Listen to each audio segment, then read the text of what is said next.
कौशाम्बी से एक हैरान कर देने वाला मामला सामने आया, जहां दावा किया जा रहा है कि एक सांप ने 15 साल की लड़की को 1.5 महीने के भीतर करीब 10 बार डस लिया है। लड़की के परिजन ने डर के मारे पलायन कर लिया है। क्या है पूरी कहानी, इस रिपोर्ट में देखिए।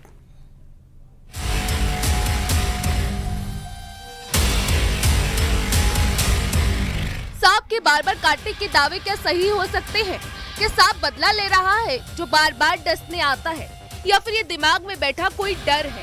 कौशाम्बी में भी ऐसा ही दावा किया जा रहा है। यहाँ की 15 साल की लड़की रिया मौर्य के परिवार का दावा है कि उसकी बेटी सर्पदंश का शिकार हो रही है। सांप आता है और रिया को डसकर चला जाता है। पिछले 1.5 महीने में 10 बार सांप के काटने का दावा किया गया है। सिराथू तहसील क्षेत्र के भैंसापुर गाँव में इन दिनों हड़कंप मचा हुआ है।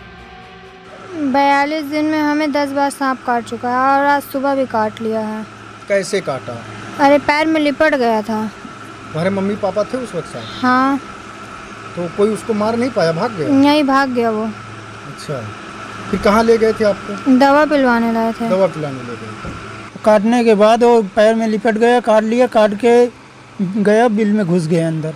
और मेरी कोई मदद नहीं हो रही, इसलिए मैं जो है घर छोड़ के रिश्तेदार के यहाँ आ गया। परिवार का दावा है सांप ने रिया को सबसे पहले 22 जुलाई को खेत में काटा। उसे जिला अस्पताल में भर्ती कराया गया। इलाज के बाद वह ठीक हो गई, लेकिन ये राहत ज्यादा दिनों तक नहीं थी। 13 अगस्त को फिर से सांप ने रिया को डसा। निजी अस्पताल में इलाज कराया गया। इसके बाद 8 बार और सांप के डसने का दावा है। रिया बेहोश हो जाती है और बाद में जब उसे होश आता है तो वो खुद को अस्पताल या फिर झाड़ फूंक करने वाले के पास पाती है। रिया के परिजनों ने 7 बार बाएं पैर में तो वही 3 बार दाएं पैर में सांप के काटने का दावा किया है। सूचना के बाद वन विभाग की टीम सपेरे के साथ गांव भी आई। सांप की खोजबीन के लिए सर्च ऑपरेशन चलाया, लेकिन सांप नहीं मिला। सीएमओ संजय कुमार का भी बयान सामने आया है। उन्होंने बताया कि सीएचसी सिराथू से डॉक्टरों की टीम रिया मौर्य के घर भेजी गई। मुझे भी सवेरे इस संबंध में जानकारी मिली आप लोगों के द्वारा। मेरी टीम सिराथू के अधीक्षक डॉक्टर अरुण तिवारी, मेडिकल अफसर डॉक्टर औचित सिंह और वहाँ के पैरामेडिकल स्टाफ के साथ उनके घर पर मैंने भेजा। घर पर जाने पर यही ज्ञात हुआ कि उनका घर मिट्टी का है और कई जगहों पर बिल हैं, सांप के बिल हैं।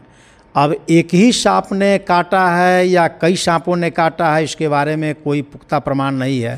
परिवार का कहना है कि इलाज में उनकी जमा पूंजी खत्म हो गई है। रिया के छोटे भाई बहन डर के मारे काफी पहले ही ननिहाल चले गए थे। रिया के पिता राजेंद्र मौर्य पत्नी और बेटी के साथ घर छोड़कर अपने रिश्तेदार के घर रसूलपुर बदले गांव चले गए हैं। आपको फतेहपुर की वो घटना याद होगी जिसमें विकास द्विवेदी नाम का युवक बार बार सांप के काटने का दावा करता था। बाद में जब जांच की गई तो स्नैक फोबिया की बात सामने आई, जिसका मतलब होता है सांप को लेकर डर।